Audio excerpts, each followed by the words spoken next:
Hello and welcome everybody back once again to another FRL Mega Grid, and tonight we are heading down to the final round for what is going to be one of the most amazing tracks in the entire world, Silverstone, an RAF hangar base or old World War II fighter base converted into the best racetrack on the planet in my opinion. Hello and welcome along everyone. I hope everyone's having a lovely evening, afternoon, or morning wherever you are in this fine world. I'm Mike Noss, and we tonight have a jam-packed night ahead of us. We have not 1, 2, 3, but 6 different classes all sharing the same circuit. It's 90 minutes of racing and a 75-minute qualifying. We'll be jumping into the tail end of that qualifying, though we won't be watching all 75 minutes. But with that, of course, the race, when we get into the action tonight, we'll have one mandatory pit stop with a fixed refueling time of 25 seconds and a mandatory tire, a max tire set to 50, so no worries about having an old set of rubber. Everyone will be entitled to a new set. Now, of course, let's talk track here a little bit. Silverstone, I mentioned it there briefly, and I'm sure if you've watched one of my streams before, you know I love this circuit with all my heart. It's one of those fast-flowing, real racer circuits where you can make overtakes happen at any opportunity if you are opportunistic enough. It's a track that on a great day can hold over 150,000 spectators, and of course with the fan zone, with various appearances from drivers as well as other activities such as simulators as well down there. Williams has some stuff going on as well. But of course, the first race hosted back in 1950 for the Formula One event, and it was held at Silverstone, and King George VI happened to attend, and that race was won by Nino Farina in the Alfa Romeo Alfetta 158. Now, a little different cars on track tonight. We're not going to be seeing any Alfettas or anything of the likes like Sterling Mosk and those Juan Manuel Fangio and all of the legends used to drive. No, tonight we're going to be seeing the GT cars and all different sorts. We're going to be seeing the BMW M2, GT4, Porsche Cup, Ferrari Challenge, Lamborghini Super Trofeo, and GT2s. That's right. Every one of those that I just named is in the race tonight. In fact, why don't we go down to the grid real quick and take a look at some of these cars.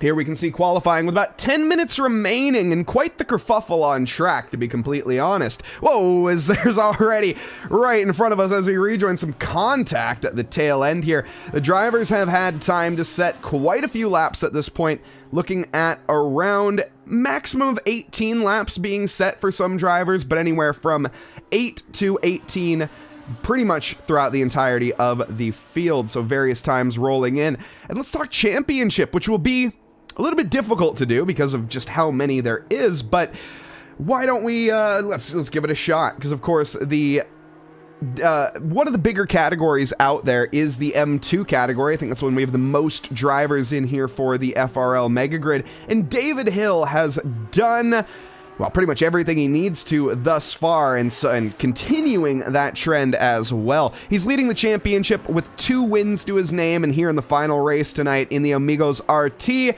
I'm pretty hard-pressed to find that David Hill will be dethroned. But anything can happen in racing, and it normally does, so stay tuned for that. Graham Potter with a double second-place finish, just could not quite finish ahead of David Hill, unfortunately, and Mario Mariano in third with a third and a 6th place finish respectively. A little far away from the points in terms of gaining any ground, but again, anything can happen in racing, and with these max multi-class grids, you really don't know what to expect.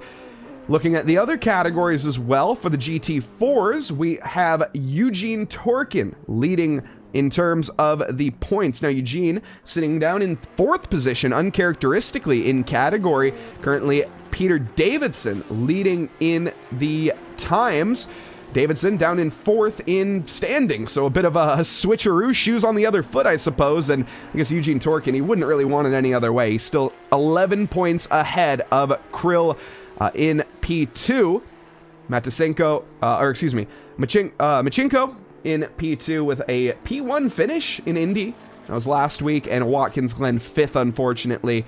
For the GT, or the Porsche Cup category, I should say here, Benjamin Eck has done quite a lot in the front, winning in the last race and taking 2nd in the first week. He's leading in the Porsche Cup category himself right now, the number 8 P Cup Marcus Ericsson Carrera, the Husky chocolate livery. We also have the Ferrari Challenge, of course. Currently, the Ferrari Challenge is pulled by Alan Brown. And looking at the standings for the Ferrari Challenge, I think it is Nigel Longden currently leading the standings for that with a P2 and a P1 himself. 65 points compared to 63, so Chris Jones potentially here could find himself leading this championship throughout the end of the night. Now, where is Chris Jones? That's a great question, as just taking a look through the timing charts, where I'm not seeing Chris Jones, unless I am blind. I am blind. Yes, I am. He's way further up the time charts than I expected. Fair enough. There's Chris Jones, currently leading the Ferrari Challenge category, and at least on times, and looking to dethrone Nigel Longden. Where's Nigel at right now? Currently sitting in 2nd. So we will have a absolute melee between the Long Smile and the Long Smile, the 2 sister cars, going at it tonight. With the Super Trofeos as well on track, currently led by Vincenzo Senatore, the 66 points with a P1 and a P2. 59 for second from James Cowley. And he did take a 3-point penalty as well. I'm not sure what that was. I'm assuming for a little bit of contact. So losing out some potential ground. That would have put him only a couple points behind. Now, though, 7 points behind to the good is going to be the British driver here of Cowley. Let's see, where is he at on circuit? We have so many drivers, so many cars. Just bear with me, folks. Trying to find anyone. Vincenzo Senatore and James Cowley, pole sitters for the time. The Lamborghini Super Trofeo is super quick around Silverstone, is what it turns out. Yevhen Artemenko in the GT2 category right now, and that is the last category to talk about, as I have waited with bated breath to get through this one, and 66 points to the man on screen right now. He is leading the championship, not just the standing, actually the AMG and the Audi. He's currently sitting third on the time charts in category, but leading overall in the points, and with 42 points to Bogamaz, 66 for Artemenko. It would take a pretty poor result here for the 187 to find himself losing out on the, I guess, bragging rights. No real prize pools to be had here in the FRL Mega Grid. It's all about just getting that crucial bragging over the rest of your fellow competitors, your friends, and your community as well, of course. If you are looking to get involved at FRL, head down to the description if you are on the YouTube side of things, or just look up Formula Racing League and you can find our Discord handedly. Now, though, 4.5 minutes left, give or take, in qualifying. The final lap times are going to start to roll in. And with that, of course, the track being at its maximum rubber capability in theory, meaning we should be seeing some flying laps and some quite quick ones at that. Let's ride on board with Artemenko for the rest of this lap, as he is the next one to look like he will find any improvement. He'll have a little helping hand as well. The BMW M2 giving a bit of a slipstream for Artemenko. Hopefully he can get by, though, before Stowe, and he doesn't. That's lap time done, and qualifying not over for him, but he will more than likely abandon this lap and worry about the future. He's keeping himself about even on Delta, but there's still so much more improvement to be found. Alain Brown in the long smile, down in 16th position for the Ferrari Challenge. Looking at these cars in terms of their raw pace and their raw speed here, the GT2s, no surprise, are the fastest cars in a straight line. The AMG taking the top of the speed trap at 269 kph, 268 for the Audis, and down to 266 for the Ferrari Challenges. Alain Brown, 265. But the Ferrari Challenge is not too far behind. This is what really makes me think, what is going to happen in these races tonight? How is this going to play out? And with that, of course, the Lamborghinis only being 13th and 14th quickest in a straight line. Why are they so far down the, or why are they so high up the order, topping the time charts? I've always wondered that one. If you guys have any input, do let me know. Actually, I think, unfortunately, chat disabled for this live stream, unfortunately, but a big welcome to everybody that is joining us on the YouTube side. If you are watching the VOD afterwards or the live feed right now, we do thank you. That subscribe button on FRL, it is free here on YouTube. And on a circuit as well, what a track to finish out a championship on. Silverstone, again, I will talk this up as much as I really want. I love Silverstone, it's such a great track. And of course, one of the reasons I do love this track is because there happens to be about 150 to 200 different bird species that can be found around Northamptonshire, including over 20 common native species as well, some of which being barn owls, skylarks, robins, various swallows, and lapwings found in the Silverstone region. You can also find Artem Sankin flying around the circuit himself. This lap time, quite commanding. Heading now in towards the final sectors, or rather the middle sectors, I should say right now, through the Vale chicane, on towards the Sir Lewis Hamilton Straight, down towards Copse. The Formula One start here. GT cars, we start on the other side of the circuit. For anyone wondering why this isn't the actual checkered flag and why there's no lap time that was set, because this is the incorrect one. Don't find yourself driving down that pit lane come race time, because it's closed. You won't find an entry into the paddock, unfortunately. I've made that mistake, and I've seen plenty of drivers make that mistake as well. I don't expect that here tonight. Plenty of experience on the grid. And with that, of course, comes a bit of practice. Hopefully all the drivers practice their pit entries. That's one of my biggest pet peeves that I have, of course, seeing the drivers not practice pit entries. They'll spend hours and hours and hours lapping the circuit. However, they won't put a single lap time down in pit lane, or rather a single trip down pit lane to help. Now, though, lap time should be rolling in for Artem Senkin as he goes through the final corner complex and in through Luffield, Woodcut, and to the line. No improvement. That must have been an invalid lap, because he certainly did improve, and he was faster, I think, or about dead even with his time. That was certainly not 1.2 seconds off. He must have invalidated on the final corner. I was looking at my other monitor, so my apologies, chat. Well, last real attempt now for Artem. Gotta give it all the beans that he's got.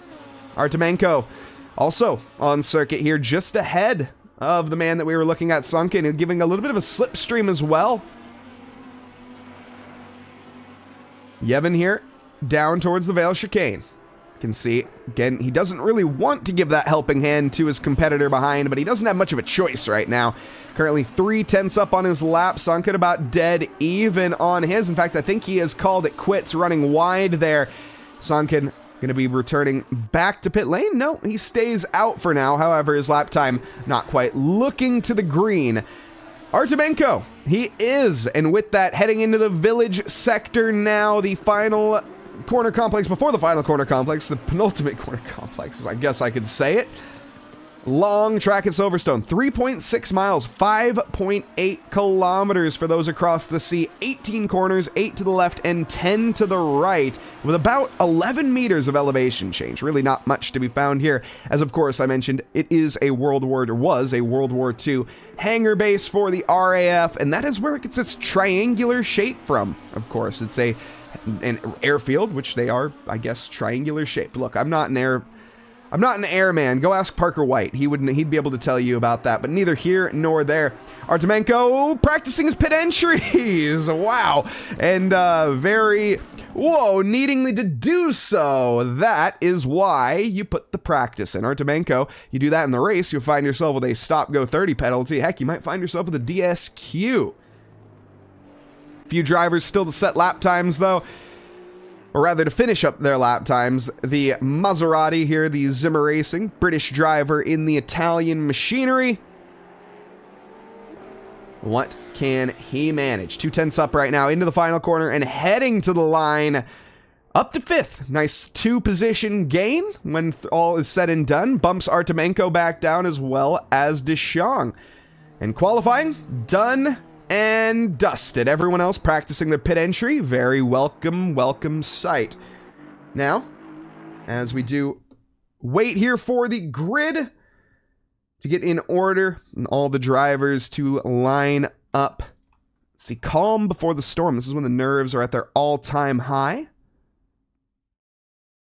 And the drivers should be ever eager to get their outlaps done. It's a full outlap here in the mega grid, so the drivers will have plenty of time to get the heat into their tires. Very important to not just get heat onto the surface. You see a lot of drivers when they're on their outlaps, they weave around left and right, and that's going to be great for getting heat onto the surface, as I was just saying, but you'll often notice the brake lights are on for these GT3 cars, and various GT cars, as all the GT cars do, of course, have brake lights, unlike the Formula 1s. And with that, we might ask, well, what are they doing? Why do they hold their brakes on the entirety of the outlap? And that's because they're trying to get heat into their brakes as well, which, of course, that's going to be one of the hottest parts of that car in general. I mean, the motor, even hotter than the motor at times, getting upwards of 1,000 degrees centigrade. And that heat has to go somewhere, and it goes right into the wheel wells of those cars, meaning that, of course, that heats the core temperatures of the tires. It's a crucial and a strategic way to get the most grip that you can on your opening laps and just make it so you have the most advantage possible. Now, of course, you can overheat that if you do have your brake ducts a little too high. You don't want to be pushing it too hard, but you do need everything up to that operating window, of course, before you go and wring the neck of the car, ask too much out of the tires, and find yourself tipping yourself into a gravel trap. Now here at Silverstone, not too many gravel traps to be noted. A bit of grass off to the side and a couple gravel catches on the exit of the final corner, for example. But more or less, it is a circuit with quite a bit of runoff. A very forgiving circuit, being how flat it is. Not too many curbs. It is owned by the British Drivers Club, the DRDC, as well. A group of British racing legends and stuff, basically. Lewis Hamilton, Damon Hill, Nigel Mansell are also among that. And they are, or that's the clubhouse, excuse me. There's the clubhouse that overlooks that. The owner, I actually don't know who that is. I'll have to look that one up. I think it is owned by the Drivers Association or something along those lines. Of course, Silverstone used to have issues with racing on Sunday. That might be one of the reasons we're racing here tonight on a Thursday. No. Of course, the local church used to have a couple issues with the fact that they would run motor racing on Sunday, so they weren't allowing Formula One Grand Prix for a very long time in the mid, I think it was 70s and 80s, maybe? Can't exactly remember the date. But they had to postpone the races, or not postpone, but they had to run the races on Saturday or Monday rather than Sunday because, of course, you know, I guess race cars and churches don't mix. Fair enough. Now, with that here, the grid is getting ready to go here very, very shortly. Why don't we pop down into the race here, the session, to see all of these lovely, lovely cars, or at least we will here in a brief second as I'm clicking incorrect buttons because I had the wrong window selected. Again, you gotta love live TV, folks. We do everything live here. It's just the way that it rolls. You can hear those cars starting up in the background. They're short to get underway here as we get ready to head down to the track. And there we can see all of the lovely, lovely liveries that have been uploaded here to the Awesome Sim Racing for FRL. Maserati, very Italian Maserati livery. But here we go. The car's going to begin their pull away now, and we'll get a brilliant look at all of the machines as they pass by all 6 categories as well. That will add an extra layer of confusion, of course, throughout this race tonight. The drivers having to not just contend with each other on circuit, but having to, or rather each other in class, but also various other categories, various other speeds, mid-corner speeds, straight line speeds, all sorts of different braking zones as well. So it will have to be down to the discretion of the drivers to make sure that they don't end with any incident. Great view there of the Silverstone circuit as well.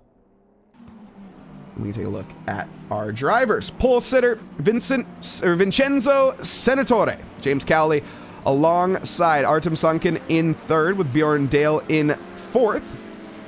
We got Nigel Ames in 5th position with Jake Deshong in 6th. Ryevon Artemenko 7th. Nikita Bogomaz in 8th. Benjamin Eck 9th. Chris Jones rounding out your top 10. You can see how long of a field we have. We have 36 drivers on the grid, and they are continuing to file through. By the time the first position makes it to the end of the hangar straight, the final driver hasn't even begun getting onto the exit of Silverstone, or onto Maggots and Beckett's. Back of the grid, held by Smail Leib. Hope mispronunciation. Hopefully I didn't butcher that too bad. Nuno Jorge ahead in 35th position with Marks in 34th. Mariano. Ooh, Mario Mariano. Uncharacteristically out of position here. And that is our 3rd place sitter in the BMW Championship. So Mariano here needs to find some ground. He is back in category here in about 3rd, 6th, 7th, 8th position. Lots of work needs to be done if the Bobber Beaver BMW is going to find a couple positions. But he will be worrying about that very shortly. Take a look at this livery, folks. Anyone who hasn't, look at that. The Bobber Quara. I'm not sure what that says. My apologies, Mariano. But it is a nice livery.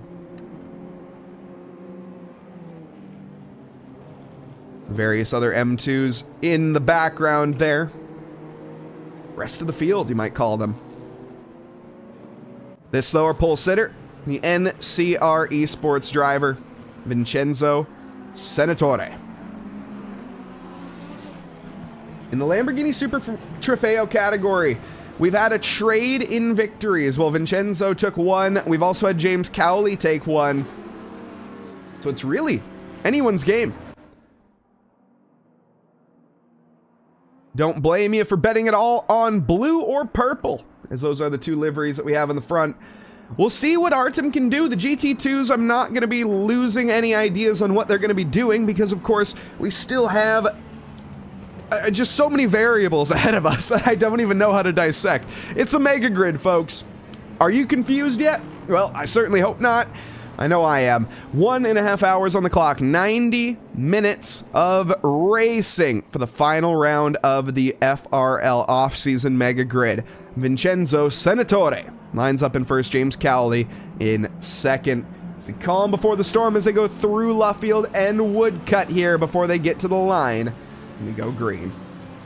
Vincenzo Senatore bides his breath and waits here as we have all drivers 2x2 Noah's Ark formation getting ready to go. I'm Mike Noss in the booth here as we approach the second board here at Silverstone. The Christmas tree is alight and we will go green, green, green. Vincenzo looking at a solid start behind that. Artem and Bjorn battling it out tooth and nail. Bjorn there running a little bit deep though, having to give the position up to Sankum. Behind that, Deschong pretty much in no man's land with Nigel behind. Yevon also going for a send. There might be contact into Maggots and Beckett's. There isn't. You could just squeeze a piece of paper between the two, and similar once more. The Porsche looking to get alongside though. Is he going to find any daylight? That's Benjamin Eck. Commits to the outside. Gets his foot on the loud pedal. Porsche versus Ferrari challenge in the drag race. Lap 1 here of the FRL Mega Grid. Who is going to give? Right now, Benjamin Eck looks like he has the inside line, but will he have the drive on the exit? He has the drive through the mid-corner. That's all that matters. Parks it directly in front of the challenge, and that is signed, sealed, and delivered. Behind that, Bogamaz and Longden still having their little kerfuffle early on in these scraps. Nigel there goes for the move to the inside, backs out though, thinks better of it. He knows that sausage curb will make you take flight if you're not too careful, and he goes for it on a later date. Still 90 minutes on the clock. You don't need to give it all on the first lap, as we all know. You certainly can't win the race on lap 1, but you can lose it. Right now, it's been a solid start. We pretty much have had everybody green running. I don't think we had really any spinners. A couple, it looks like, though, in the back for the M2 category. A couple there of sailing. Jorge and Marks getting involved down further. Battle for the lead potentially as well. Cowley not giving up onto Senatore. Sakin not really that close to Cowley, unfortunately. The gap already starting to form. It seems these Lamborghini Super Trofeos just have a little something that the GT2s don't, and my prediction on what that little something is called downforce. Crucial at Silverstone. These are high speed, high commitment corners, and the GT2s lacking a severe amount of wing. For our Lamborghinis, able just to be a little quicker through these high-speed Maggots and Beckett's corners. We'll see here. The gap is about 1.3 going into Maggots and Beckett's. Now, Sakin does have to look in his rearview mirror. Keep that in mind. Bjorn Dale giving him the hurry up, but he's not that close. Bjorn within breathing distance, but not within touching distance. Let's see. Is he going to have the run on down towards Stowe? Looks like no, he's going to be a little too far back this time. Really, though, locking up to the back bumper of the fellow GT2 and allowing these other drivers to get away. That's where the straight line speed plays a role. Of course, these cars are rocket ships down the hangar straight and are able to make up just a little bit of that ground back to Cowley. But still going to be a hard-pressed effort if you do want to gain that position. Right now, the two bulls have locked horns in the front, James Cowley and Vincenzo Senatore. They're looking to keep it that way. Change in position, Benjamin Eck has lost a position to Chris Jones at some point here, so we're going to have to see that overtake once more. From the word go, these two have been at each other's throat. We're only halfway through the first lap. I predict this isn't going anywhere. Deep there for the Ferrari to cover on through Village. And Benjamin there trying to switch it back up. He's actually going to get his nose planted alongside on towards the Wellington. A bit of unsettling though for the curbs, but Chris Jones is off the track. It's going to be an on the grass defense for the Long Smile. Does keep his foot in it, gains an advantage. However, that will be one speed token used up, no doubt. Benjamin Eck, impatient. This isn't a battle in category. Keep that in mind. Veldeman is the next driver to Eck in category, and he is 3 drivers down. The Ferrari Challenge getting in the way right now. Behind him, a Maserati in the GT2. He's in a bit of a, miscategoried sandwich, which is a welcome experience for Benjamin right now. However, it's not so welcome that there's a Maserati going steaming to your inside. Thankfully, though, Nigel there does think better of it. Ames through Maggots and Beckett's we go. A little bit of latency. Hopefully that doesn't play too much of a role in the racing. Almost thought I saw a change in lead. I'm tripping. James Cowley still second. Vincenzo Senatore still leading. Right now, Bjorn Dale might feel like he's pushing 2 polar ends of a magnet together, but he just needs to dial in for the long run right now. This is a endurance race. It's not a sprint. Well, it's maybe not an endurance race, and it's maybe not a sprint. It's somewhere in the middle. This is a bit of a mega grid, to be honest. It's a mega race all the way through 90 minutes. Nothing to shake a stick at. Driver fatigue will more than likely play a role at a certain point. It's a matter, when do the drivers take their pit stop? Probably about halfway through, as is the standard for ACC. Gives you time to get your tires back up to temperature, gives you time for your fuel to be maximized. Here's Bogomaz in 10th right now, and Ames in 9th. Ames was looking to make moves onto Eck, however, the shoe is now on the other foot. Bogomaz really giving Ames here quite a hard time. Down the Wellington they go. Tucks to the inside. Late on the brakes. Nigel is going to have to commit, or rather Nikita, excuse me. But no, the Ferrari Challenge just a little bit better on getting stopped there. Nigel Longden behind as well. He'll be joining this battle here shortly if these two don't decide who is going to be the one to be ahead. All of the squabbling, all of the looking left, looking right, and moving around, it's not really the most helpful at the end of the day. You want to prioritize the long term here. Save your tires, save your fuel, and worry about the overtakes later. Now that's, of course, what I would do in this shoes, but of course that's why I'm a commentator. That's why I'm not in the race tonight, and why I just talk about drivers instead. It's because, well, if I am wrong, it doesn't make a difference to me, but it does to these drivers.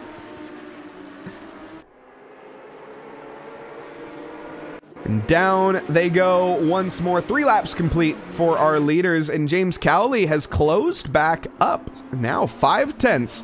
I don't see any aggressive posturing, though, from the Onid Racing team. I don't think there's much intention to get by. I think right now this is just a matter of working together and playing that long game. Maybe waiting for a mistake from Vincenzo, or from James for that matter. Sunken a bit further behind, worrying about Bjorn Dale still. Yevhen Artemenko in 5th with Jake DeShong in 6th. Chris Jones down in 7th. Benjamin Eck 8th right now. However, Nigel Ames, I think, wants to make it a 9th here for Benjamin, although, of course, needs to have 2 drivers in order for that to be a reality, and with that, the 792 being a bottleneck right now for Benjamin. He cannot get by this no matter what he tries. The Ferrari Challenge seems to be just too quick in a straight line. The Porsche with the slipstream, and it doesn't even matter.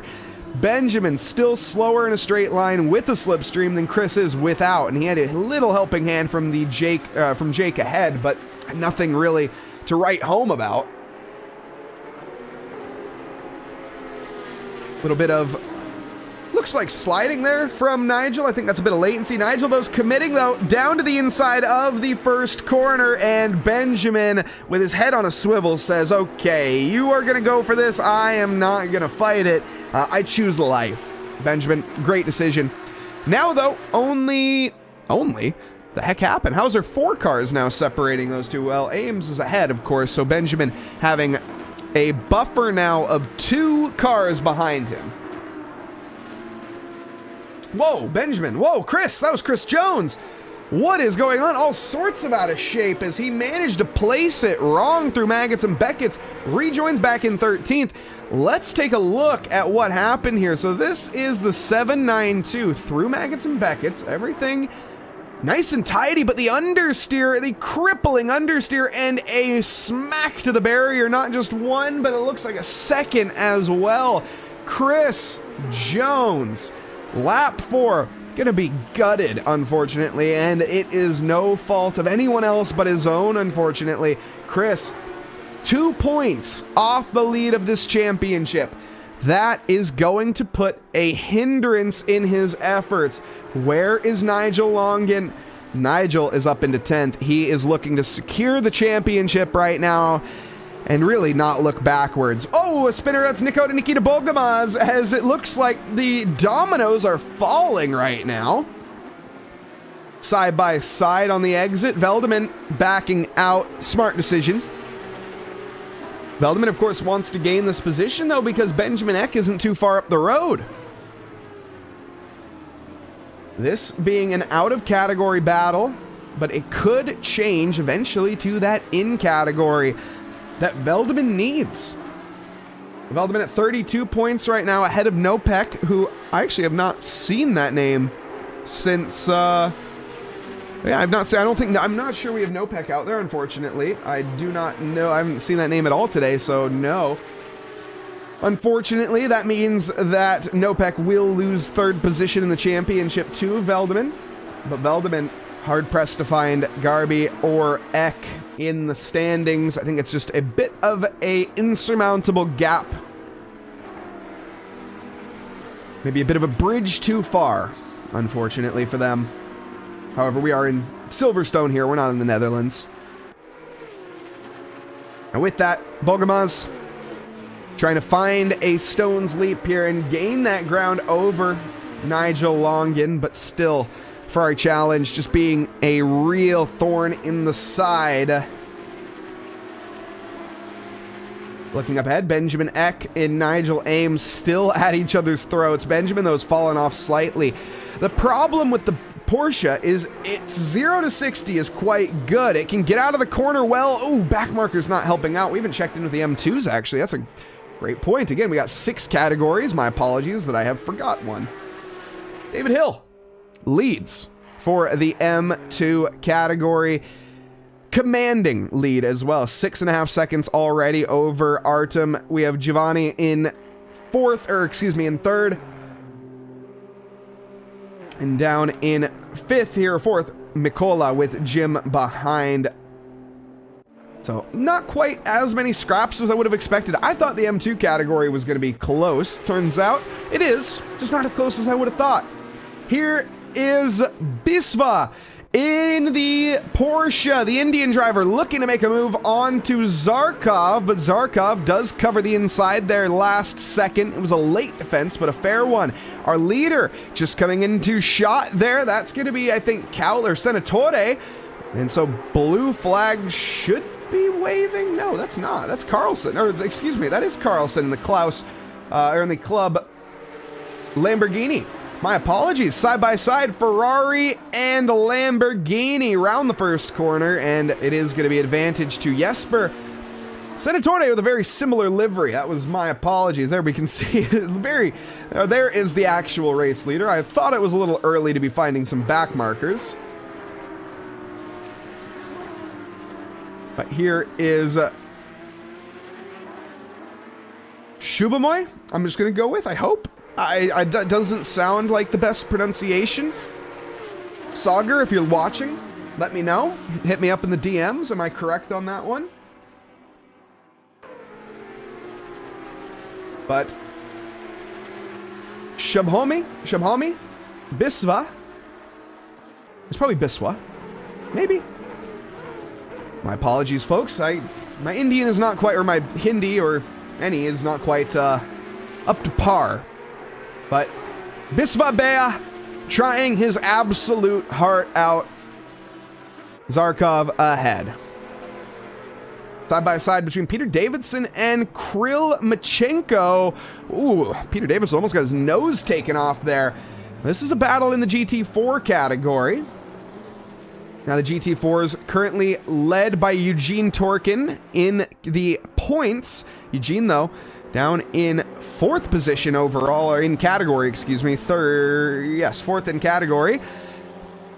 We have Timar leading. Timar also, that's a name that didn't take part in round 1. I was going to say a name that I did not recognize, was not there for round 1. Unfortunately, missed round 2. And now, side by side, Peter Davidson and Machenko once more. And it looks like the 1, 2, 3 should have the advantage, but no, as we get to the outside, it's a little bit deep. The Aston Martin cuts back to the inside and finds himself ahead. Nicely done there from Kirill. That, though, is a Ferrari challenge of Brickenshaw. Sends it down to the inside. A Max Verstappen-esque move through Cops. Gets his nose taken off, unfortunately. That was a bit of an optimistic look, to put it lightly. Yevhen Artemenko still having their bout with Bjorn Dale. Dale just doing an incredible job right now of defending. He is not allowing this Audi alongside as he allows the Audi alongside, and now Artemenko with the best chance he's had all night. The back marker, though, playing a big role. We go 3 wide. A bit of a Schumacher and was it Damon Hill-esque move, I think. I have no one in chat to correct me, unfortunately, for that one. I don't remember who that was, but either way. Artemenko looks left, looks right. He is weaving around more than a knitting grandma, but he doesn't find anything. No move, no dice, and unfortunately no calzone either. Bjorn Dale defends the 555 in 4th. He does not want to be relinquished to 5th. Whoa, James Cowley slipping and sliding around through the woodcut sweep and into Luffield. Less than optimal line, but still within 0.6 and basically spitting distance of Senatore. We'll keep an eye on that battle as they continue. I don't think they're really fighting. I think they are, again, as I mentioned earlier, just working together to extend their lead. 6.5 seconds is the current gap from Saken. Here's Eck once more, still thwarted by the Ferrari challenge. The 488. Right? I'm double checking. Yes, the 488. I don't know why I said that without checking my notes first. We were correct either way. Benjamin Eck getting by a back marker there. The Reese's Peanut Butter Cup liveried M2. Brilliant. Love it. But the BMWs, no! Oh, it's the dominoes have started to fall and they've all fell at once. What has happened here? This was a miscommunication, and let's dissect it, shall we? So we're currently looking at Mikoa side by side into Maggots and Beckett's, and it was just a bit of a misplaced nose. And with that, I guess the good news for Benjamin Eck is he found himself a free position. However, the bad news is, well, wait. How did Nigel Ames not lose out that much ground? He's 0.3 behind, and now backmarker's playing even more of a role? What is going on here? Nigel avoiding that BMW M2 like a cancer, and he gets a hip check as a result. The M2, or the GT2, sends its way through. Who was that? That is Bogamaz, who gained a position there. over Ames. Oh, but he's immediately going to hand it back. Bogomaz overcooks it onto the brakes. Gets alongside Nigel Ames side by side now into the exit, down towards the down towards the back stretch now. Through the hangar straight they go. No, not the hangar straight. The other one. The Wellington. There we go. We got there in the end with the brain.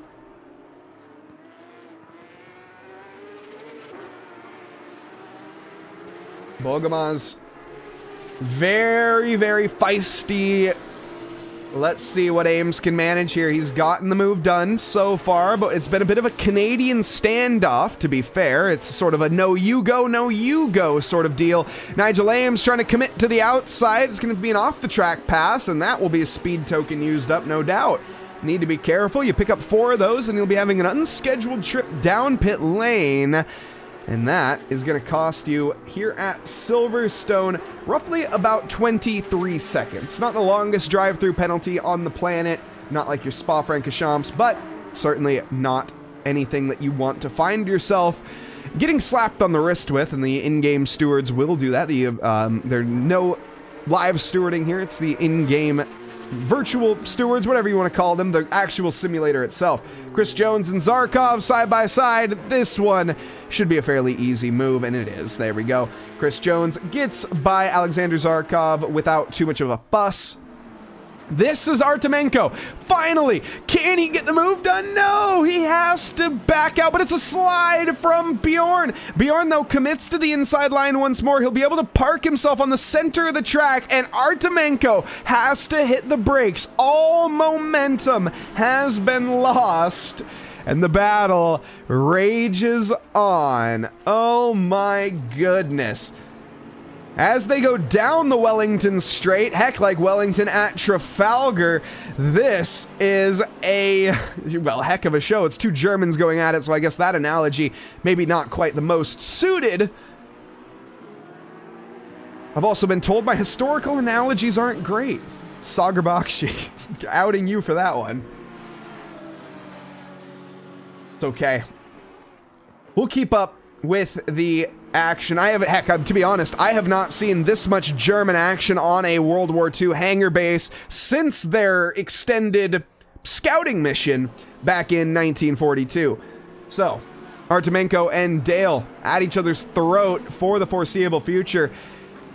Ooh, slipping and sliding. That is the GT2 specialty, unfortunately. A bit of a handful. Oof, same can be said for this mid-pack. Handful to be had, of course, just due to the back markers. The M2's trying to dice it out right now. I think that's actually going to be Salmas as well as Mikola. I do apologize here. That's a Polish name. So it's going to be... just give me a second here, folks. We're going to try this one. Yaster Zebski, I think. I think that's as incorrectly correct as I can get it. Yasterbeski, 30th. And looking now with the rear view mirror at Salmas. Now, we all know Mas means more. And are we going to see some more? I think we will.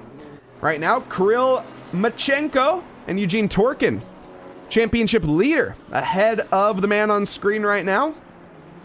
In the Chippa Choppa Aston Martin, a brilliant name. That's going to be a send there from a GT2. Nothing to really be too worried about. Front markers and blue flags being waved. Now, this is not Formula One.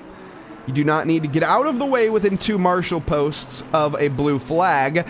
It's more a warning sign, sort of telling and informing the drivers to keep an eye out. Don't hold up the faster driver, but you also don't necessarily need to slow you down, get out of the way, and make your race any more difficult.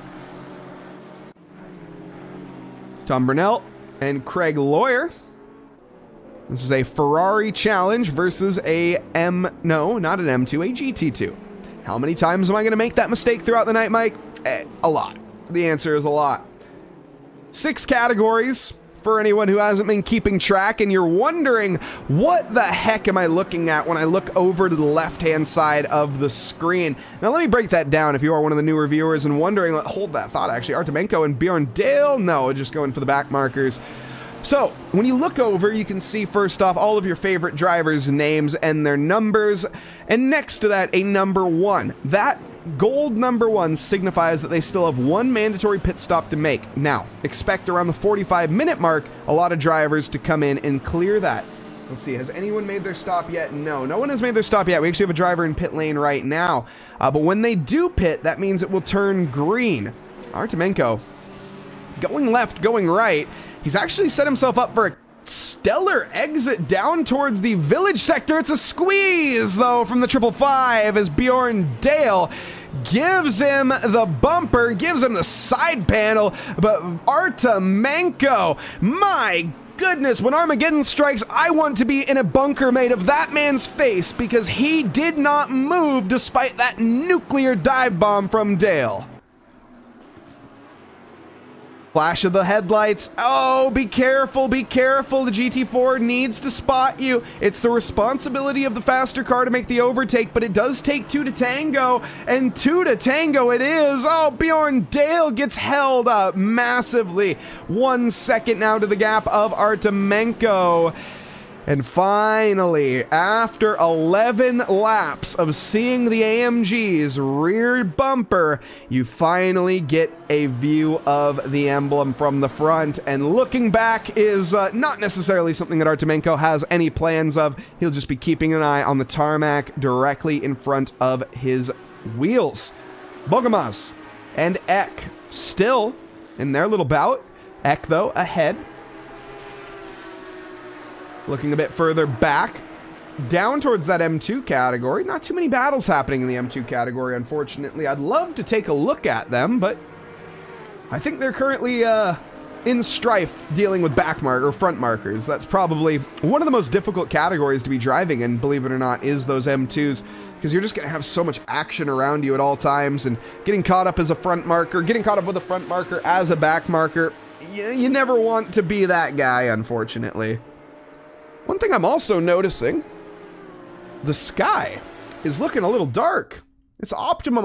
Whoa, that is a car blazing its way through the grass and taking the city council out of a job. Who is that? It's Jake DeShong. He's going for another lawn mowing excursion. I did not know that Maserati had, in fact, made various tractors, but now I know.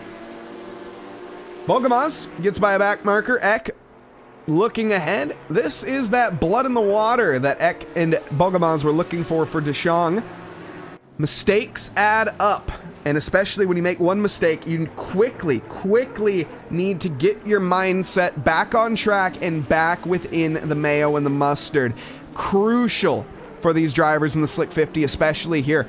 Just to hold on. Benjamin Eck really biting at the heels of Bogomaz, and he'll be within conversation momentarily if he has the chance.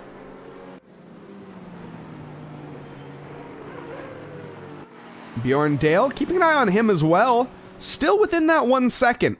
Hasn't really left yet. What's going on here in the front? Oh no, we've had some contact with a back marker. That is Mario Mariano that has got caught up. Let's take a look. So our leaders, this is Vincenzo Senatore. Whoa, getting held up massively, and then James Cowley. Oh, no. Hard for James there. Hard for James. Now, obviously, I know a lot of people are going to look at that at face value and say, well, you shouldn't drive into something that you can see. And, well, yes, I typically agree with that sentiment 99% of the time. This is that 1% where I'm, from my point of view, at least calling it live, I don't agree with that. I think James was completely innocent in that endeavor, and it takes a bit more predictability from back markers. Mario there, I think, just made a bit of a scared move. He thought he was doing the right thing in the moment, and unfortunately, he ended up driving into James Cowley.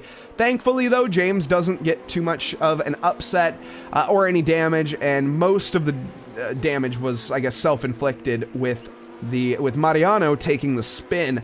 But a close call, and that just right there, my piece of advice, if you're watching that and saying, how can I avoid that situation if you are a backmarker, you're a slower car, racing faster category cars? Let me tell you in a second, as we have Craig Lawyer and Tom Brunel chopping it up, but Brunel, he says enough's enough. I'll just give you that position, and we'll decide it later. Smart decisions there. But if you are a backmarker and you're looking to make your way into these multi-class races, let's see if we can find one right now who's currently in some lap traffic. Let's take a look at Krill here, as well as Eugene Torkin. These drivers are going to be very, very predictable. That is the key, of course. Now, I think we have a backmarker actually approaching. Let's take a look at the rear wing. Looks like a Ferrari challenge there. Yep, coming up soon. So let's keep an eye on this, because this is going to be a good example of what I'm talking about, where we're going to see Eugene here at a certain point place himself on track and pretty much just stick to the racing line. Now, of course, it's the responsibility of the faster car to make the overtake. That's the way it is in pretty much all racing categories. So let's go on board here with Nigel Longden and see exactly what, right? Hey, a little bit of unpredictability, as I mentioned. See, it's not quite what to do. Good heads-up driving from Nigel, though, and definitely testing the structural fortitude of his racing trousers. Here we're going to see, though, I think yes, we do see a brilliant communication as the McLaren walks himself off to the side and just gets out of the way for Longden. You didn't need to do that, but it is, of course, welcome when these cars are not so equal in speed, but they're more equal in speed than, for example, a GT4 and a GT3. The closing speed's not as much, the acceleration speed's not as much. Whoa, closing down is Bjorn Dale onto the back of Artemenko, almost going into the rear diffuser. He looks left, he looks right, and heck, he's gonna do that time and time again. Flash of the headlights as he tries to get into the head of Artemenko. Mind game central. Oh, a dive bomb and contact as Bjorn Dale overcooks it. Artemenko blindsided as a victim. Oh no! And again, taken out by the 202, unfortunately. You multiply that 404, and that certainly the racing line cannot be found. Bjorn Dale, in my opinion, should yield. That was, a bit uncalled for, to put it lightly. Yeah, I mean, honestly, I don't even know how to nicely put that, unfortunately. So we're just gonna move swiftly on. Bjorn there. Hopefully we'll watch that one back and say, yep, that was my bad, unfortunately. Brickenshaw. What's happened here? Stop go 30 for Brickenshaw after getting a penalty from speeding in pit lane. Now he's just waiting. He's pulled off to the side having a little picnic on the grass. He's got to get going here soon, though, and rejoin the circuit. Thankfully, he was just waiting for a plenty of opportunity. Rejoins ahead of an M2. Very safe decision making there from Brickenshaw. I think his priority is the checkered flag. He's not too interested in results. Oh, goodness. I think he has damage. Let's go on board with him. That wheel is not straight, that's for sure. But very, very conservative. So fair enough.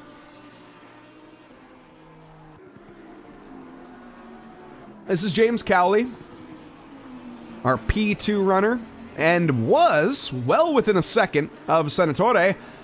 No longer. Senatore, 3.6. Once that slipstream got broke, it seems that Senatore hasn't looked back. Last lap, a 1:59.9 compared to a 2 minutes 0.9. So Cowley maybe also got caught up with a back marker.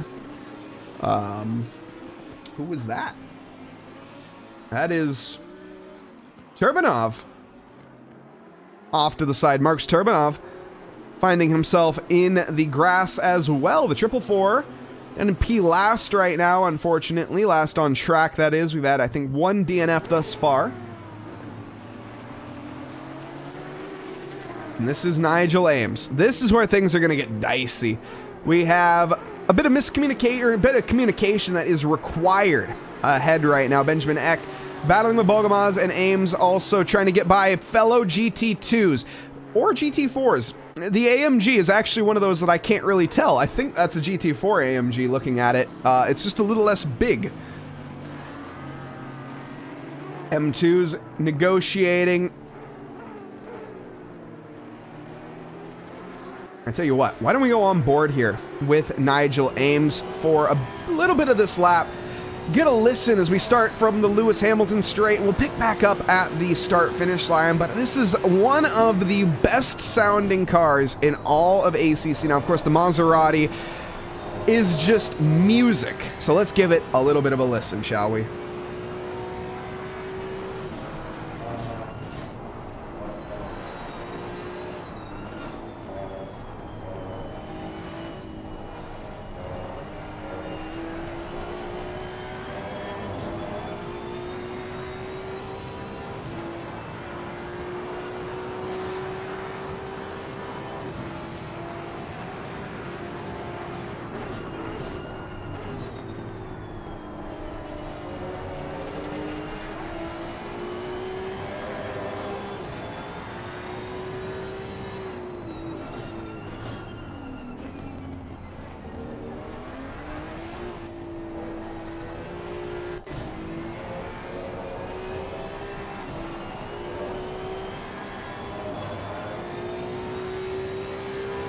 Into the line we go. Benjamin Eck. Well within touching distance now. Brilliant sounding machine, that Maserati. Such a cool looking car. The GT2 is a little bit different, you know. You don't often see them too much anymore. You didn't really see them too much in general, as of course the GT3 is sort of the bread and butter of everybody, including real life racing at SRO. And you do see the GT2s from here and there, but most of the time they are not necessarily the most professional drivers on the planet. It's a lot of owners, people that actually own the car themselves and want to go out and race on track.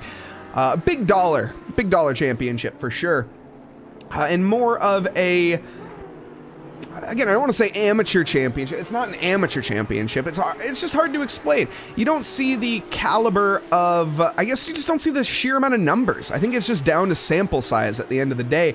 The GT3s are just the more popular machine, and with that, you see them a little bit more. Here is Bogomaz in the Audi. The Audi R8 that is unfortunately no longer going to be made, and that is a backmarker Ferrari Challenge car that we are now getting by. Not sure who. See if we can check. It is not Bogomaz. It is somebody else. Brickenshaw. That is who it is. Hasn't been the greatest race, unfortunately, for them. In fact, we can pull up the relatives. That might help us out a little bit more here as we get into the lap traffic. We also have a battle between Eugene Torkin and Machenko still underway. It's about 1.5 seconds right now, though, so we'll be touching base with that shortly.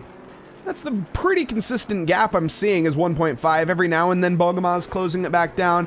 But this is more, I think, a settle in and survive sort of race. I mentioned it at the top here. We're not going to be seeing... Well, we are going to be seeing a lot of overtakes, and we have seen a lot, but right now we're in that kind of mid-phase of the race where we're just trying to get to the pit stops. We got about 20 minutes before we do decide to come into pit lane. You don't want to use all your tires up, you don't want to use all your fuel up that you have, and so it's just called the management phase right now. Bogomaz doing a great job of that as well, getting a bit of lift and coast help due to Deschamps ahead, but our leader... not quite the same luxury. In fact, I'd like to go on board to the full lap, and we'll do it on the next lap with Senatore, so I can take us through a nice little 3.6 mile or 5.8 kilometer lap of Silverstone. Again, one of my favorite tracks on the planet. And just overall, a hoot of a time. Britain, definitely one of the some of the best race circuits on the planet. I know Murray Walker, of course, was a massive fan of Brands Hatch, and Murray, of course, a massive fan of Silverstone as well, but I think it was Murray that had the quote of saying, why do we need to invest in a track of Silverstone's capability when we have something so magnificent that is Brands Hatch? Whilst I don't necessarily agree with him, I do understand his point. The point being is that England has so many good racetracks. Snetterton, Donington, Oulton, all of the above, and of course various others. Knockhill being a solid one, if you want to call that in the UK. I mean, it is in the UK, I suppose, right? I'm not a UKist? Yes, I'm pretty sure that's... Scotland's in the UK, right? I'm showing my American ignorance here. I'm pretty sure it is. Don't, yeah. Moving swiftly on, shall we? Let's go on board with the lap. Vincenzo Senatore, shall we? Hopping on board here, we go down to the first corner, which is a high-speed, high-commitment send through Copse now, down towards Maggots and Beckett's. This is a chuck it in flat out all the way through the first part. Single downshift here, and as we approach the apex, another one down into third. Now holding second in the GT2s, or in the Lamborghinis, interestingly. So a little short shift there to gain some traction and slow that car down crucially. We can see flash of the headlights to make sure the cars spot us. Flash of the headlights again. I think they see us at this point, Vincenzo. We've got to be careful though. The 73 there of sailing, giving us plenty of room. Now down towards the Vale chicane. This is a tight and the slowest part on the circuit. Get down from the highest speeds down to the slowest. You have to change your mindset up and then immediately punch the throttle. Now climb the gears again. Fourth, back up to fifth. Well, at least you're gonna try to, not when you have a back marker right in front of you. And now, Stowe, one of the, or excuse me, Club, one of them are Abbey. My goodness, I can read. One of the most difficult corners on the track to set yourself up down for Farm Village and the loop. Getting on the brakes, I'm missing the apex just slightly. You want to get as far right as you can to set yourself up here for pretty much one corner, the loop and Aintree. You're trying to make it as one corner as you can, flat out through Aintree, easy flat in these GT cars. I think even the M2s are easy flat in the modern day era. Back on the loud pedal, though, for a long while, getting a nice little helping hand from the Alpine of Nita ahead. Gets by without too much of a issue into Brooklands through Luffield, and then woodcut sweep. Your final right-hander to finish the lap of a Silverstone. And is it going to be in the 159s? Last lap was a 200.5 this time, or it was 201.0 this time around. 201.0, my apologies. Yes, 205 was the previous. James Cowley, a 202.3, so lap times are slowing. Now that is due to back markers. That is why we're seeing a bit of, not issues, but just a bit of difference, I should say, in lap times. Eugene Torkin looking to make moves on to Machenko. This is for the bottom step of the podium in the GT4 category. Machenko a bit wide. That's going to allow Torkin pretty much to gain the best run possible. However, it'll have to be the outside line for the chicane. It'll turn to the in if you're clever enough and if you have enough steam on the brakes. But this time, Torkin looking to play the discretion part here. Looks on the outside, but no, doesn't commit. And with that, we have a back marker getting by, or front marker getting by as well. Senatore, our race leader. And tip your hat and wave, or tip your helmet and wave as he goes on by. Torkin trying to find the move wherever he can. That's not the spot to do it. Almost finds himself, whoa, and he does find himself to the inside here of the loop, on through Aintree. Eugene Torkin trying to capitalize with both hands. He caught Machenko sleeping at the wheel, and Torkin now the bottom step of the podium. Textbook overtake. Flash of the headlights from RP2 as well. He got that done just in time. Now has to hold off though. Machenko clawing his way back out to the outside, but I think Eugene should be able to cover this. Looks like he does for now. Battle continues on. Looking at the GT or M2 category, David Hill still leads over Giovanni Zicci. Then Jim Emanuelson in third. Artem in pit lane. So we actually have some pit stops here. Oh goodness, that is not a scheduled pit stop for Jester Jestursbeski. Again, I'd said it earlier, and now I have mispronounced it. My apologies, Mikola.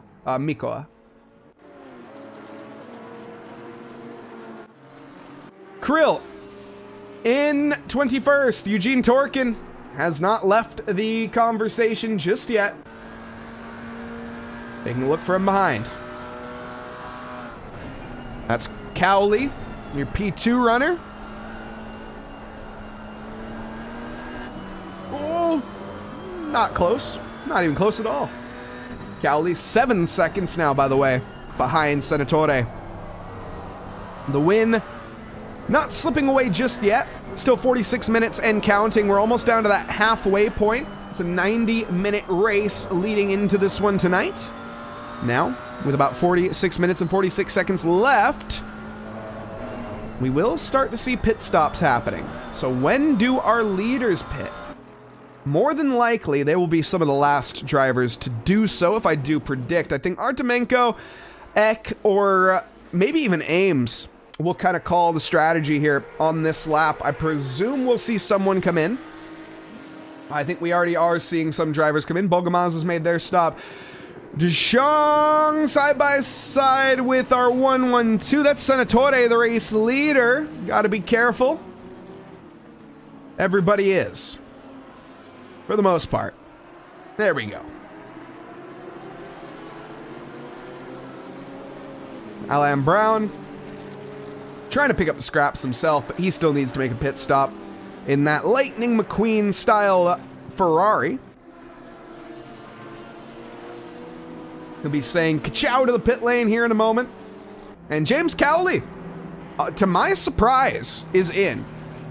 This is a bit early for our front runners to pit. I think James here is risking getting stuck in traffic. Although, with that being said, I'm not sure it matters where you pit or when you pit. I think you're going to get stuck in traffic no matter what. This is just the nature of having 6 categories on track. How do you not end up running into traffic, I suppose, would be the question, and I think that is, of course, just the reality as well. Now, before we go into our pit stop phase, let's take a look at some of our biggest gainers here before I lose the chance to do so. So Benjamin Eck up 4 positions. Now, I guess you can really call that 3. No, because Cowley is still ahead. So 4 positions. Benjamin Eck in. Smart. This is going to start the chain of pit stops. Once Cowley come in, everybody else is pretty much going to follow suit. Longden in. We're going to see Veldeman more than likely going in as well. The only driver, Bjorn Dale, might stay out. James Cowley, he made his stop. He's still in 3rd. Senatore has to pit. There is no denying that fact. Senatore will be coming in on this lap. However, he's bottlenecked. This is worst case scenario. The gap was 6-point-something seconds into pit lane. Senatore would have to have an absolute mare of an in-lap and an out-lap if he was to lose the position to Cowley.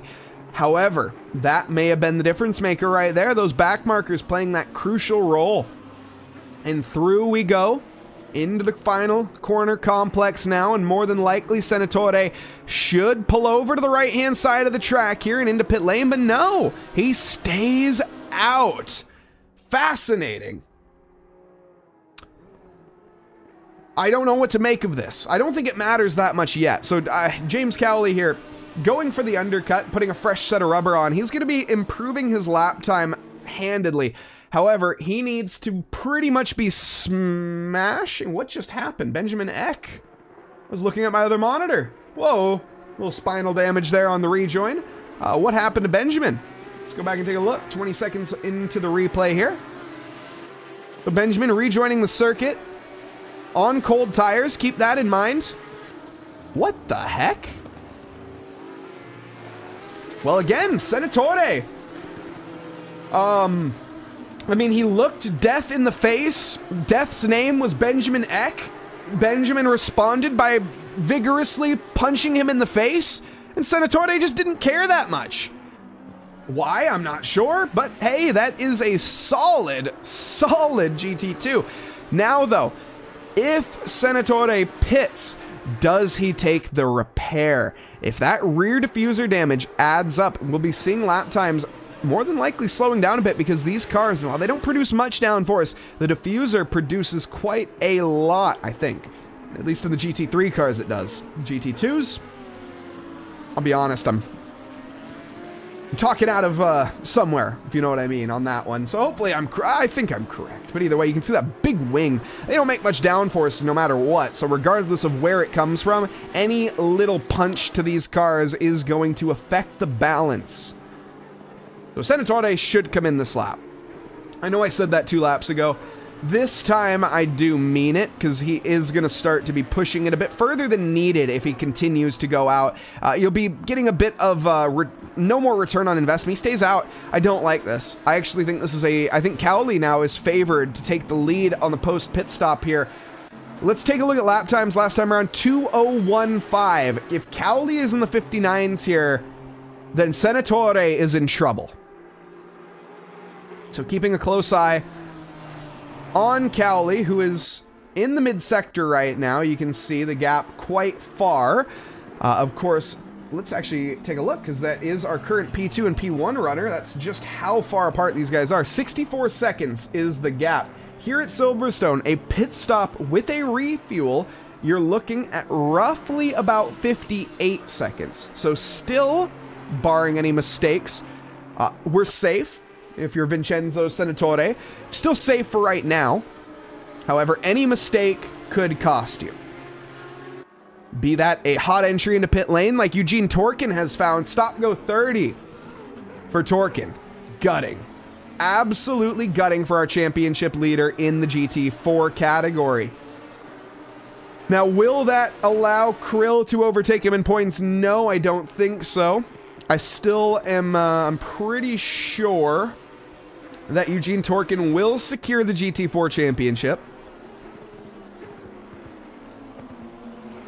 However, I'm still scratching my head about this battle ahead of us. So it's 38 points on offer for first, 27 for second. So that's 11 points different right now. That is less than the difference between Cowley and Senatore. They are 1 position away. Whoever finishes ahead, Senatore or Cowley, will win the championship. They will win the category overall. Deschamps currently stuck behind Bogomaz once more. Senatore, do you come in this lap? Yes. Okay. Senatore in this lap.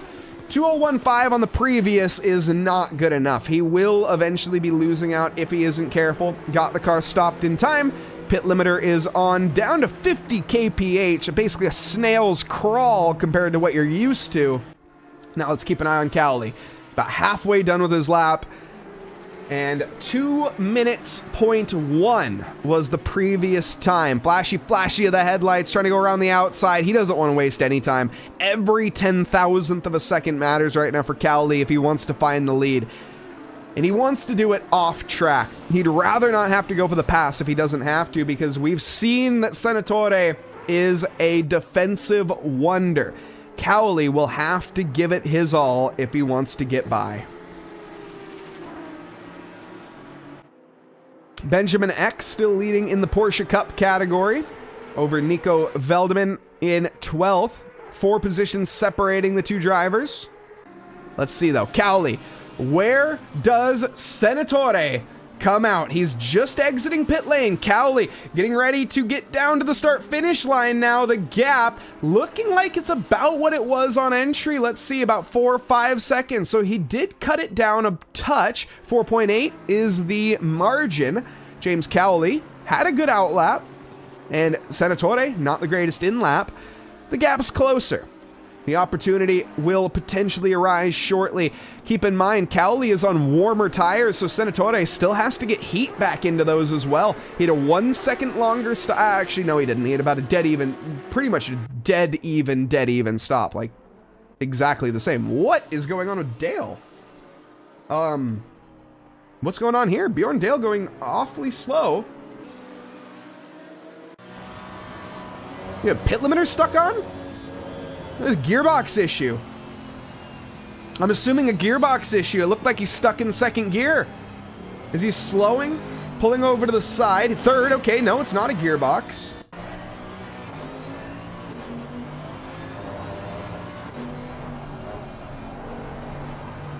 Just listening here, folks. Sorry, just trying to find out what the heck we just witnessed. Was that Dale yielding? Did Dale yield to Artemenko? No, Artemenko's way ahead. I'll be honest. I don't know what we just saw. Don't know what to make of that one.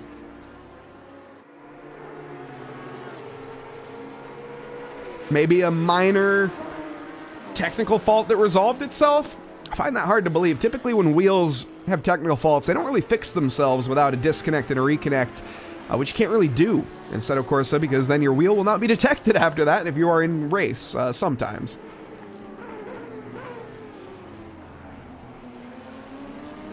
Eck, though, has found his rival once more, Deschamps, and he doesn't really want to. He wants to get by quick. It's not really a battle for position in category, but he still wants to put as many cars in between him and his competitors as is possible.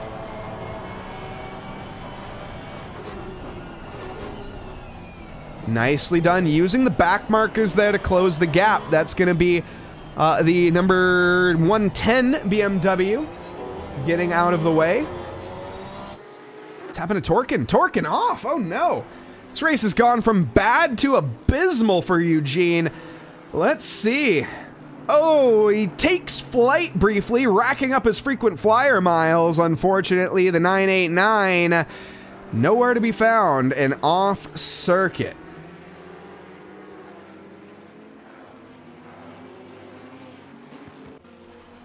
Mario Mariano, one of the drivers that we had touched on earlier that got punted, or did they punt someone? They were involved with an incident earlier, and I think it was there. I think they squeezed a front marker, if I remember right. Since then, they've made up some ground up into 32nd and battling with a Jonathan Sailing in 31st. That was a front marker getting by one of the M4s. No, not M4s, GT4s. My goodness. Having 6 categories is nice and easy to commentate on. I'm sure it's easy to watch.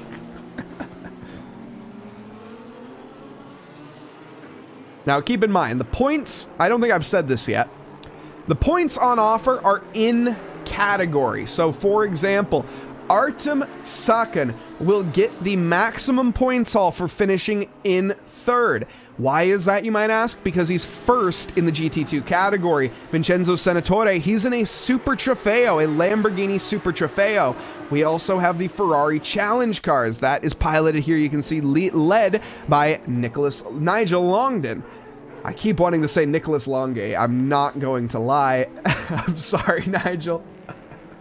Wrong category, that's for sure. But anyone that has been watching the F1 esports stuff, it's been awesome. Go watch it if you haven't.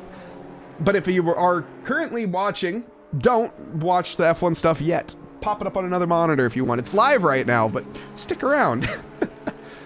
The F1 esports has been very exciting. Williams absolutely dominant. Ismail Fassi is the GOAT. No biases here. No biases here. Sorry. Enough commentator biases out of the way. Yes, I'm slightly biased either way. Benjamin Eck down in 8th. The Marcus Harrison Carrera Cup 2023 leading the category as well.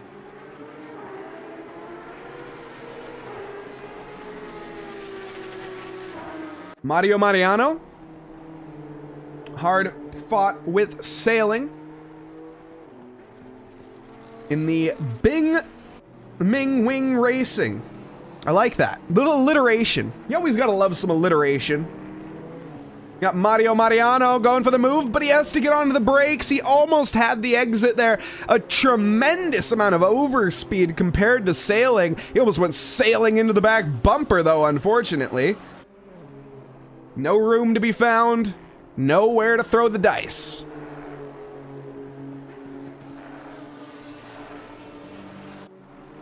Go on board here with the BMW. You can see that steering wheel a little different than what you're used to. A bit more of a yoke. I mean, they're all yokes, obviously, but a bit of an odd-looking yoke, to be completely honest. One that you don't often see. Oh, and that's a GT2 car that just forced us out wide briefly. I mean, it wasn't the fault of the GT2, it was just the nature of the BMW's understeer that brought it out there. I talk about the fact that the GT2s don't have much downforce. These M2s have zero. You can see that little tiny wing on the back. That is basically just for show, to be completely honest. It really accomplishes nothing, really, when into producing actual levels of downforce. The rear end, not too loose on these cars, considering the fact that their 0 to 60 is in about 3 to 5 business days. Fred Flintstone could beat them in a drag race. But that's what makes them fun. That's what makes them entertaining, in my opinion, and why I personally love driving these cars more than most. I'm actually a GT4 fan. I think that's where I like to drive. But the M2s, they're more road car-like. So if you're newer to simulation, you're just getting your toe dipped into the shark-infested waters of sim racing, the M2s are a great spot to start because of just how controllable they are. They have a great balance. They're all about the mechanical grip. None of that invisible mumbo jumbo known as downforce and aero and all those little sticky outy bits and canards that they have on the GT3s and other categories, hypercars, etc. Now, these are more simple cars, and they're cars, to be honest. They're not even race cars, really. They're M2s, and you could buy one yourself for a fairly affordable price, believe it or not. I mean, depends on what your definition of affordable is. Mario, though, looking awfully... He's posturing to make an overtake, telegraphing left and right that he's going to come by. He's clearly quicker, but he's not able to unleash the pace. These cars are momentum-based. They're so slow that you have to carry your speed, and if you end up losing momentum, you're going to be feeling it for the entirety of whatever the flat-out bit that you're on, especially on Silverstone. The long hanger straight, Maggotts and Beckett's, is crucial. And a lot of people, they often ask, well, what's the difference? You mentioned the downforce, of course, for the GT3s and the M2s. Well, why are they different in feel? And that's a great question as well. And what people don't often realize when they're driving GT3s and they're driving these hypercars and Formula One cars and these very, very high downforce cars that produce thousands of pounds of force onto the tarmac. Hold that thought here as we have a bit of a three-wide showing, it looks like. It's going to be Mario Mariano going for the move, down to the inside, taking advantage of a front marker going by, and he sails by Jonathan Sailing. Nicely done. The Bobber Beaver M2 finds himself up into 32nd. John Sailing, though, still hot on the bumper and not looking to go anywhere.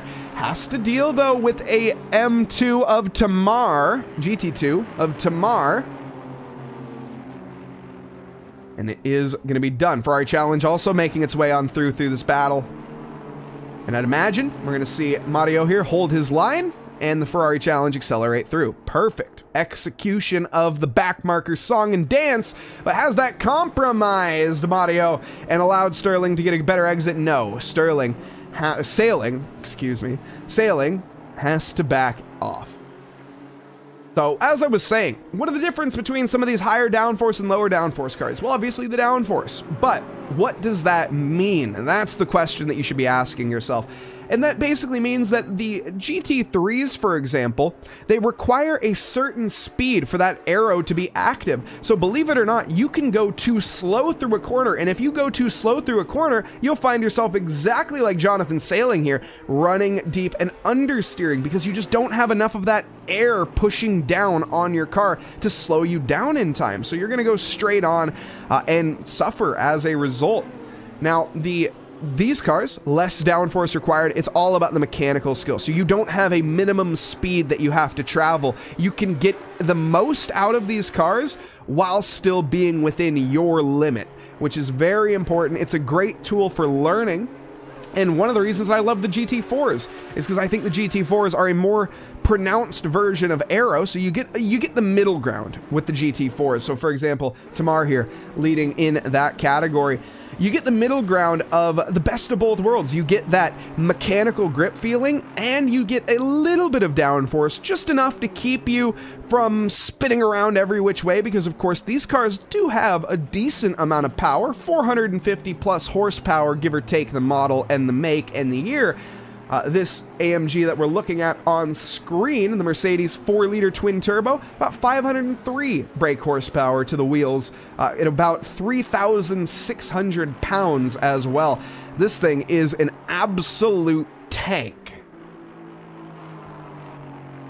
You can imagine how hard it is to get it stopped. Tamar, though, hasn't really had too much of an issue thus yet.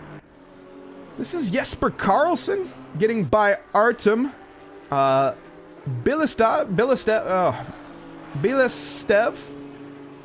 My apologies, Artem. Karlsson in a different category. Similar car to what our leader is driving, that Lamborghini Super Trofeo. The Charging Bull, 5.2-liter naturally aspirated Audi V10 with about 611 brake horsepower and 577 newton meters of torque. Pretty much enough to tenderize an elephant if you're not too careful with your right foot. Whoa, what's going on down here again? Sailing, Mariano back at it again, and Mariano, well, he sailed himself off the circuit. A little too much wind gust, potentially. Finds himself off track in 2 seconds now behind Sailing. Sailing 2 seconds behind Salmas. Sailing also dealing with a back marker, excuse me, of Turbanov, the 444. Quite the kerfuffle in the mid-pack. I don't think anyone's too happy with the situation right now. Sailing over the curb, there is Sailing. Oh, that's enough Sailing jokes. He's got the wind in his sails at this point. I don't think I need to help out. Okay, that's enough, that's enough, that's enough. It's not that funny. Benjamin Eck in the slipstream of Bogomaz. Nikita doing a great job so far. The M2, dang it. The GT2s, they're quick. They're rapid in a straight line. Looking at the pit wall, 271 kph for the AMG, 270 for the Audi. Looking at that Porsche,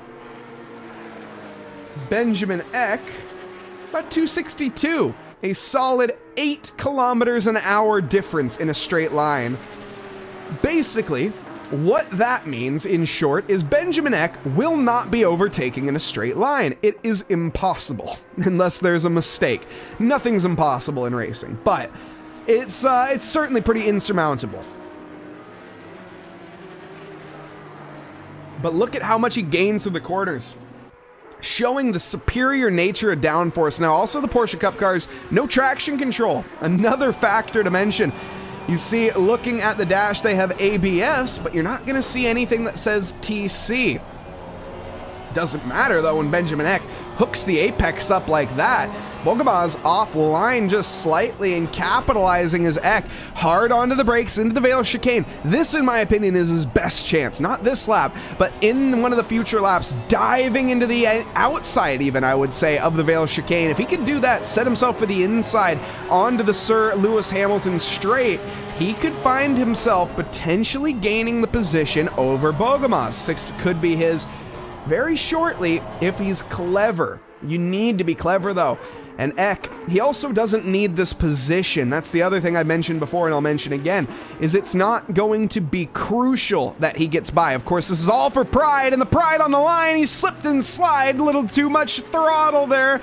And thankfully, the lack of traction control doesn't send him into the shadow realm. It did briefly unsettle the car, but that should be a closable gap once more.